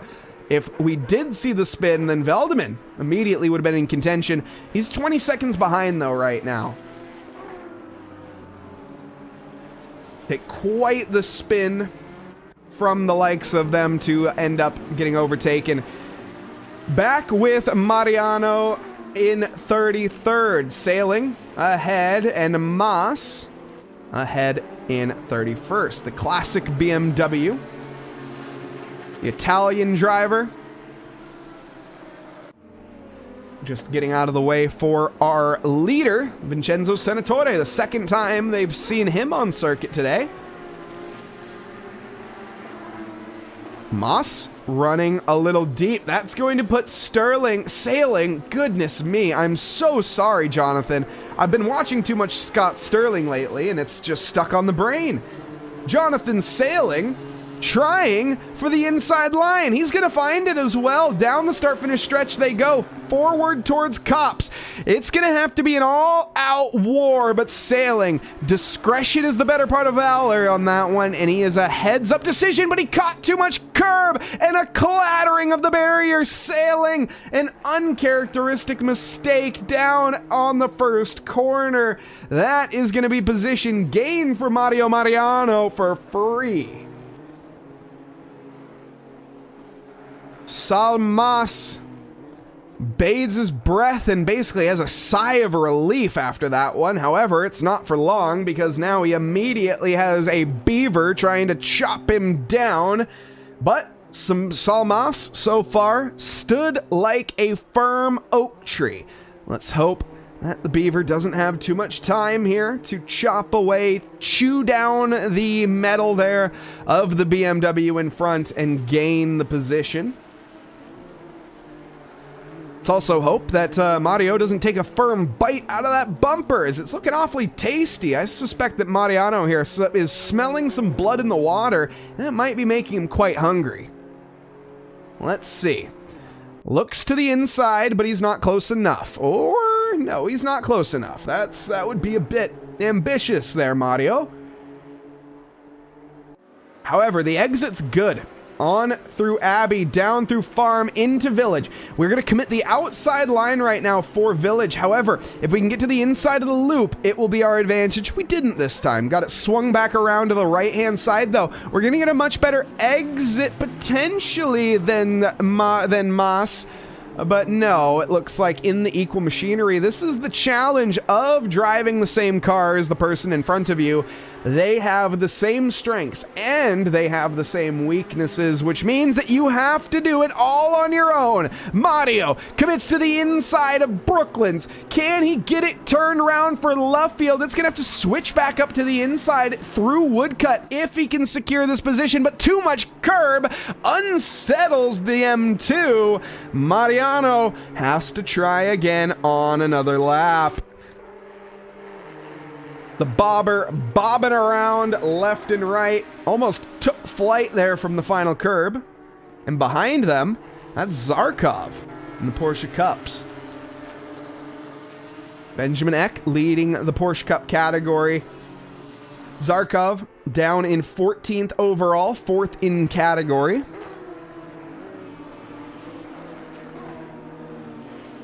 Oh, goodness. All right. Nicely done, Sakin. Not wasting too much time. He doesn't really want to get held up through Maggots and Beckett's from a BMW.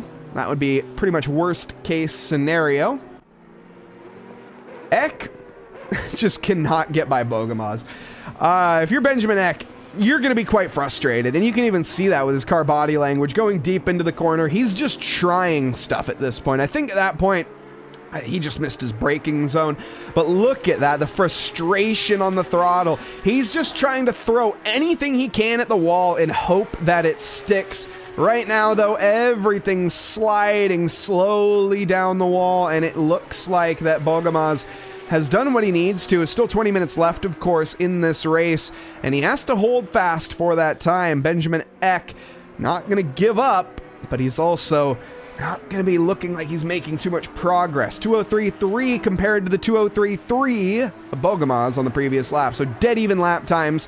You're going to need a little bit more than that if you want to find a position. Back markers playing a role once more as the M4 gets firmly dispatched. M4, M2. My goodness, I'd be curious how many times I've done that in this stream. Chat, have you been keeping count? Let me know. Send me a Discord message if you have been. Honestly, I think everyone's lost count at this point. We're well within the double digits. We're also getting close to being into the single digits when it comes to time left. This race has flown on by. My goodness. 1.5 hours. Only 18 left to go. So we're down to the wire, and we have an incident with Craig Lawyer. What's happened here? Craig negotiating a back marker, it looks like. Has the inside. Okay. Oh. Whoops. So, there's a famous saying that holy smokers, dude. Wow, that was a heck of a hit. So there's a saying that we all know from Craig Lawyer here, and that is, when in doubt, flat out. Now, that works maybe 50% of the time. That was the 50% of the time that it didn't. Craig Lawyer back into pit lane for repairs as the aerodynamicists that designed this car to begin with not going to be too thrilled with the fact that he has rearranged some of those sticky outy bits, and the wind tunnel experts, well, it's not quite showroom ready. Let's just put it that way. Bisva has found the back again of Chris Jones. I love this livery, by the way. The India GT, excuse me, Porsche 992 Cup car, and he'll find this position over Jones? No, he won't, because Jones keeps his foot in it even though he's off the track. Got to be very careful. Pick up too many of those, you'll get a drive-through penalty. We haven't seen one of those yet tonight, surprisingly. Silverstone, though, not one to see too much. Actually, Nigel Ames did have a drive-through penalty, believe it or not, and he is currently in 11th, so unfortunate for him, and I think the only driver thus far that's actually secured himself a drive-through. We've had a couple stop-go 30s as well, but track limits are just not too much of an issue on Silverstone. Maggots and Beckett's, you can go wide. Abbey or Stowe, you can get one, but other than that, you're pretty much all right.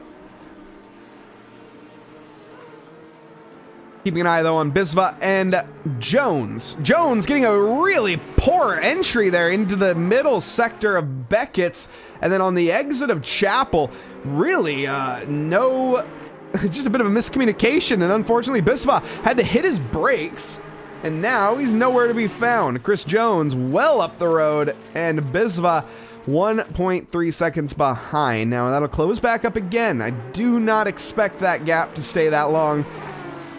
However, it's getting a bit frustrating if you are the India GT driver here of Bisva.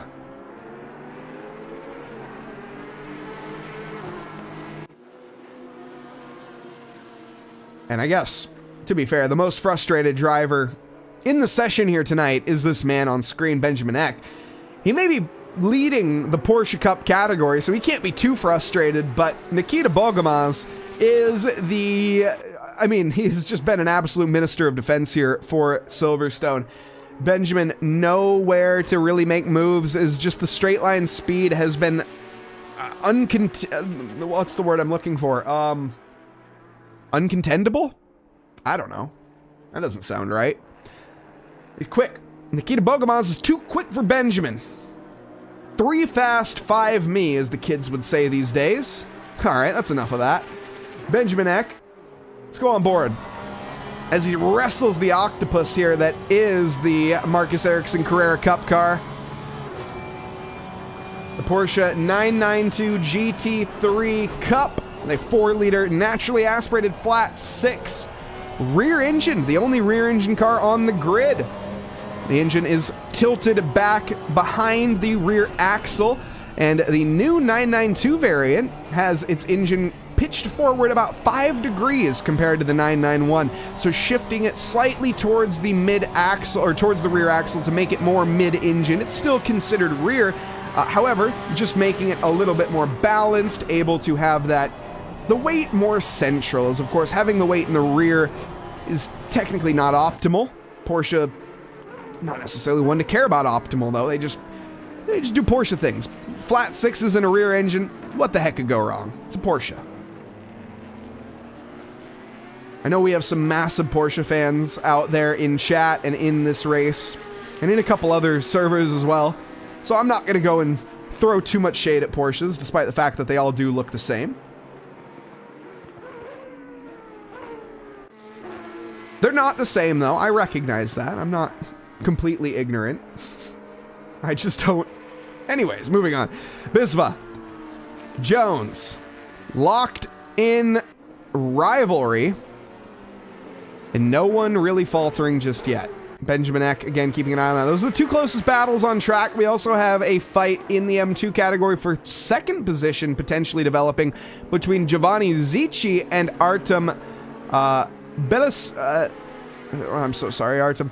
Again, Bilisov, I'm so sorry, Artem. I tried.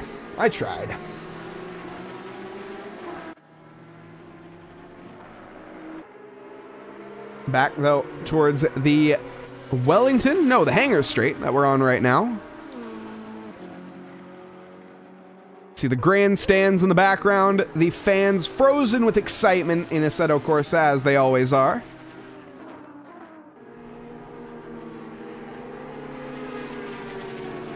Talking about simulators in general, of course, seeing the ambience, ACC, obviously one of the best games for graphics, and one of the things that I've noticed recently after commentating a little bit of Le Mans Ultimate is the atmosphere in Le Mans Ultimate is awesome, and I wish ACC had a little bit of the touches that they had. For example, on Spa, there is a wacky waving arm flailing inflatable tube man that you can see from pit lane.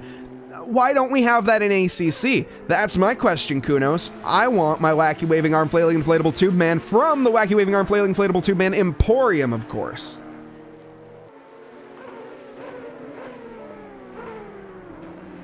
There is a back marker, Palmer, being dispatched very easily. Taking a look again back at Eck. Every time I look at the timing charts, that gap comes down to 4/10, and then every time I look at the battle, it extends back to a second. Is that going to be the same case?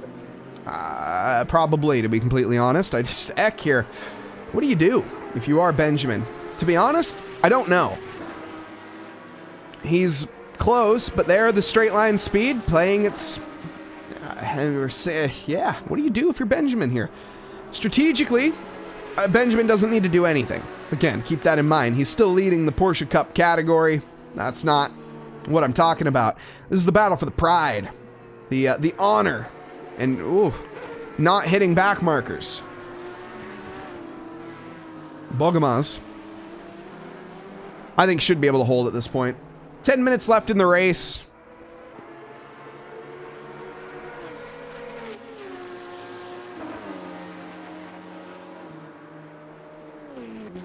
At this point, Benjamin Eck's car seems to be going on strike more than a British factory in the 1920s. But we'll see how he manages that, how he can get this car working again, and if it will actually get the job done. I'm touting this up to be a very exciting battle because I know that in Benjamin's mind right now, this is a fight for position, regardless of the fact that in category it means nothing. He does not. In fact, in category, this could be detrimental. This could not just ruin Nikita's race, this could ruin Benjamin's race, and he could lose out on the entirety of tonight just off of one move. And he knows that. That's why we're seeing so much discretion from our championship leader in Benjamin Eck. He doesn't want to throw it away. He doesn't want to risk anything. However, he wants the position. And he wants it quickly. The problem is, time is not a variable on the side of Benjamin right now. The longer we wait, the longer we go, well, the less chances Benjamin has. We're going to be down here pretty much to our final 4 laps. Depending on where our leader's at, 4 or 5. I think 4, though. By my quick commentator napkin math, so you know what that means, chat. Don't listen to it too much. Whoa! Benjamin getting the hurry up on and getting on the loud pedal early. Let's take a look back further. Veldman and Ames have found each other on circuit. Another in-category fight that is not really for position, or an out-of-category fight, I should say, that's not for position. The FRL Porsche versus the Maserati of Ames.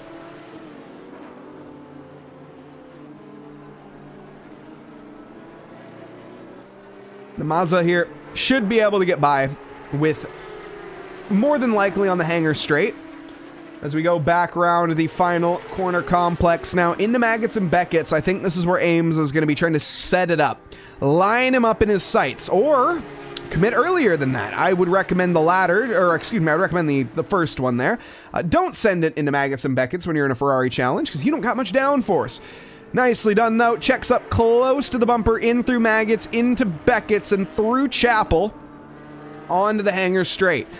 Is Nigel close enough? That was a little too much curb for my likings, but I think the Ferrari Challenge has the legs and has the engine to sing its way into more than likely 10th position. Veldeman goes to the outside, doesn't really fight that one too hard because the writing is firmly on the walls, and Ames gains himself up into 10th. Smart decision there from Veldeman. He knew that that was done and it wasn't important for him to hold the position, so just don't waste any time, don't lose any ground to Bisva behind. Just settle for second place and you'll be happy. Veldeman doing all he can. Benjamin Eck, just the one that's unanswered tonight. Qualifying in his favor in the race pace, significantly more than anyone else in category. 2:02.7 was his previous lap. You compare that to Veldeman, 2:03.8, an entire second difference. Now Bogomaz with 2:02.4 though, faster in every way. And most importantly, faster in the parts in which you can get overtaken, the straight lines. Bogomaz just seems to have too much horsepower to contend with. The Porsche needs to go for a clever move. He needs to gain onto the back bumper in Stowe and send it into the Vale. How he is going to do that, I don't know. But Benjamin slipping and sliding through Maggots and Beckett's. That's not going to be helping anyone's lap times or their tires. Either way, on towards the hanger straight. Benjamin here, well out of dive bomb distance. Let's see though. Whoa, wrestling there is Benjamin as he milks the cow. Goes for a dive bomb onto a back marker. Very contentious, or excuse me, very welcoming was Jorge, just allowing the cars on by without any issue. Here we go though, Benjamin in the German machine. He's gonna have to dive bomb like a Stuka if he wants to make the move happen.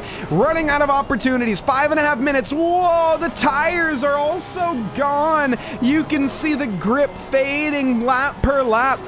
Whoa, and he's gonna get held up by a back marker. No! Clatters into the back. Discretion, certainly not the better part of valor. Benjamin got tunnel visioned on his target, and with that target fixation, he finds himself into the back of a slower categoried car. Gutting for Benjamin, but I don't want to say expected. Either way, Benjamin holds 7th position. He doesn't lose out on any ground, but minus the ground lost to Bogomaz, who is now 5.5 seconds up the road, and he is more than likely gone at this point. I do not see Bogomaz getting caught back up. Let's keep an eye on Bisva and Jones, though, down here for 12th.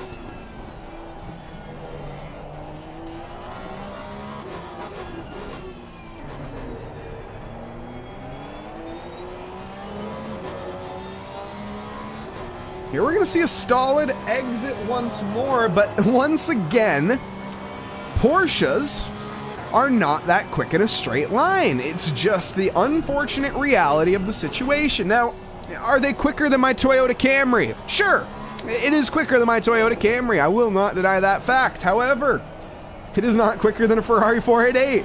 Sorry, Porsche, I love you. But the 992 Cup, different category altogether. They're not meant to race each other, of course, but here we go. This is what we see. 2 of the different categories racing on circuit.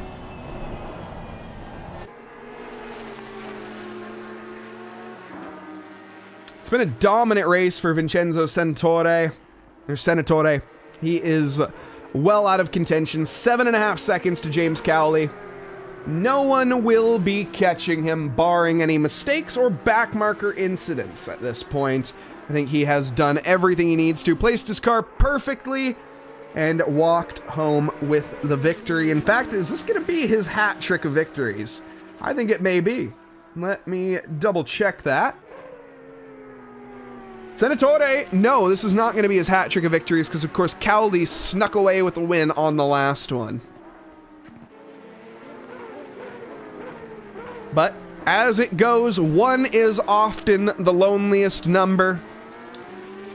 And we're seeing that tonight. It's very lonely up front. The pack battles mostly have resolved themselves. I think everybody is pretty much where they're going to finish. Minus a couple drivers that have a potential here to gain a position. Currently, Bisva is the closest one, and he's thinking about it onto the exit or in the entry here of Village. In towards the loop they go. Round entry. No dice again. Frustration has to be an understatement. I'm pretty sure Bisva at this point is punching his steering wheel. If anyone watched the ESL R1 qualifiers for Rennsport and saw Kevin Siggy, he headbutt his wheel and ended up getting a bloody forehead. I think Bisva might be recreating that exact moment tonight, because look at this. The frustration, the car body language of Bisva is all over the place. You can see he looks left, he looks right, but when he has the straight line, he's nowhere to be found. Chris Jones, just gone. Ferrari Challenge, so much quicker. And for comparison, a direct link between these two, Jones is the fastest Ferrari Challenge in a straight line at 267 kilometers per hour. Benjamin Eck is the the fastest Porsche. Looking at Bisva, they are the 16th fastest car overall at 262 kph. Nearly 5 kilometers an hour difference down that, and that's with a slipstream. So without a slipstream, it's even more of a difference. And that right there is what we need to see. A bit of wide running there from the Ferrari Challenge. We're going to take a look a little bit further up, though, because there's further back, excuse me, with this M2 battle that's happening right now. This is Giovanni Zicci and Artem having their bout. This is the bottom step of the podium to decide, but really for second place. Artem currently second in class. Zicci behind in third, and 3/10 is the gap. We're going to be cresting onto the final lap as we speak. This will be their last time around the circuit. Zicci, where do you make the move? Is it going to be in Stowe? That'll be the best opportunity if you are clever enough. There is the final lap call. Vincenzo Senatore begins our parade lap, and he will be parading. He could, heck, take a couple seconds off his time and not have to worry about anything. Last time around, though, a 159.7. He's still in that hot lapping phase. No other drivers in the 159s besides Senatore. He clearly did not get the memo that he was going to win by 9 seconds, so he just wants to make it more. This, though, the opportunity, the best chance that Zicci has got. Round the outside of Stowe, he's going to have to commit the 110. Holds fast to the end. Deep goes Giovanni. He's going to keep his foot in it all the way. This will have the inside line for the Vale chicane, but it's going to turn to the out. Porsche Benjamin Eck diving to the inside as well, trying to negotiate his way through. Giovanni Zicci finds himself in 26th. Artem into 27th. It's third in category for Artem. It's second for Zicci. Now down the Sir Lewis Hamilton straight. What is Senatore doing? Committing around the outside and on the grass pass. Oh, quite the kerfuffle as there's a 1-2-3 McLaren Davidson getting involved, but that's as easy as 1-2-3 for Giovanni Zicci. Send, though, to the inside from the McLaren. None of this is for position, but it does not matter. Zicci more focused on the car behind, clattering of the apexes as we go through. Another hip check from Zicci. The 1-2-3 gonna be fuming. I hope to not see any repercussions here.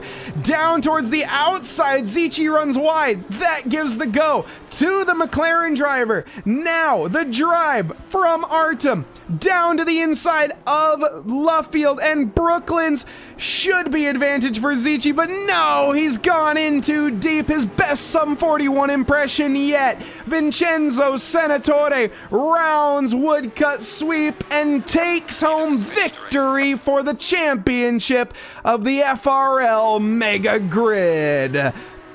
Hats off there to the Italian driver in the Italian machine, or German machine. What a drive. James Cowley second, Artem Sakhin in third, Yevhen Artemenko in fourth, Bjorn Dale fifth, Nikita Bogomaz in sixth. Benjamin Eck is taking home victory in category. However, Nikita Bogomaz, take a bow. The eighth wonder of the world, the Great Wall of Bogomaz, at least to Benjamin. Holy. Benjamin Eck doing his best Mongols impression there, trying to invade China. Didn't work out. Jake DeShong, 8th. Nigel Longden, 9th, and some celebratory donuts. Nigel Ames rounding out your top 10. Veldeman in 11th, 12th for Biswa. Jones in 13th. In the lead of the M4, oh goodness, I messed up. In the lead of the GT4s, of course, is Thomas Tamar.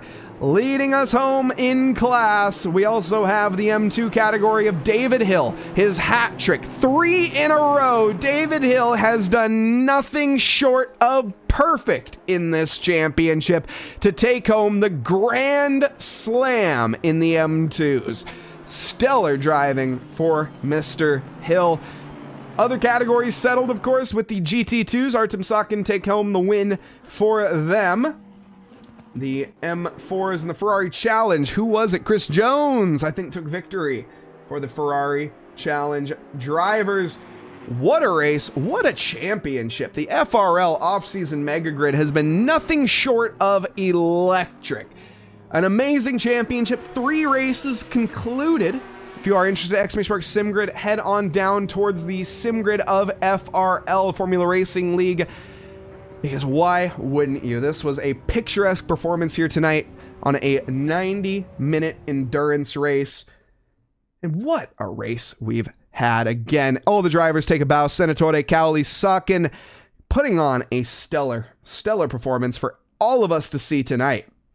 Now, with that being said, folks, that is going to conclude the FRL Mega Grid. Round 3 at Silverstone. Can you see why it's my favorite track? I certainly can. It is electric. Now, a big thank you to everybody that has joined us on YouTube. Hit that like button. Hit that subscribe button here on the Formula Racing League TV channel. So, of course, it's free if you do hit that subscribe button. But with that, of course, I do hope that everybody has a lovely evening, afternoon, or morning, wherever you are in this fine world. Join us back for FRL in the future. But until then, hope everyone has a lovely evening or morning, wherever you are in this fine world. Thank you, and good night.